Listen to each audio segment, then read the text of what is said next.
Welcome to Scotland. We are a proud nation, proud of its very nice people, its very romantic delicacy, and its famous castles. We are one of the proud nations of the United Kingdom as a whole, and today's video, as you could tell by its date, it is one of Scotland's most infamous holidays due to the birth of Rabbie Burns, one of the most famous poets of Scottish history. While today may be the 24th of January, tomorrow will be his birthday, and in preparation I prepared up a special video for you all to enjoy.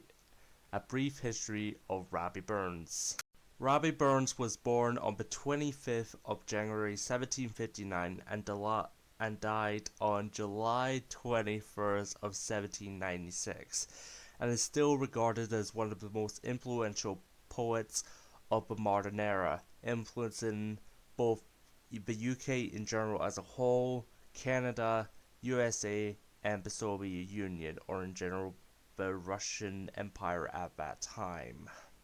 He was born in the very southwest region near the town of Ayr in a town called Alloway, where you can visit his cottage that he and many of his siblings have lived in, where he learned the hardships of poverty and manual labor, while his only form of education, his proper form of education, was a summer period at Downberperth Parish School. Due to this lifestyle and the fact that he was the eldest of his entire family, he was put to work in the fields farming for what food can be helped, and that is where he met his first lover, Nellie Patrick. Sorry for my false Scottish. I mean, like, obviously I am Scottish, just Scottish with an American accent, where he eventually wrote his first poem, "Oh Once I Loved a Bonny Wee Lass." A year later he had finished his education and met Peggy Thompson, whom he wrote 2 songs about, "Now Westling Winds" and I Dreams I Laid. In 1784 his father, William Burns, died, and later that year he met Jean Armour, his eventual spouse. For 4 years they gave birth to 9 kids, 3 of whom survived infancy and later they married in life. Rabbie Burns then moved to Dumfries, where he began his work as a poet.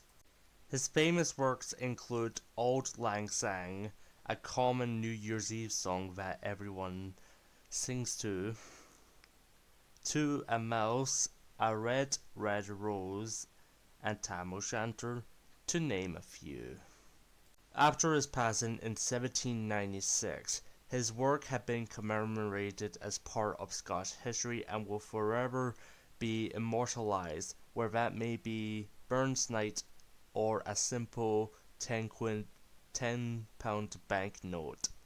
Now, for the celebration as a whole, we get a common delicacy which is banned in the United States of America. It is called haggis. We get that from sheep, and I personally cannot describe away because of how vile it can be to be described here. But all I can say is it is quite nice for its taste. We also have neeps and tatties, and for your drink it can either be a glass of whiskey or a beverage known as Iron Brew from Scotland, which is said to be the most produced beverage in Scotland as a whole, beating out Coca-Cola. This also includes Scottish dancing, which takes place at schools and at dinner events. And that there was the short history of Rabbie Burns. Don't forget to like and subscribe, and tune in for the next video soon.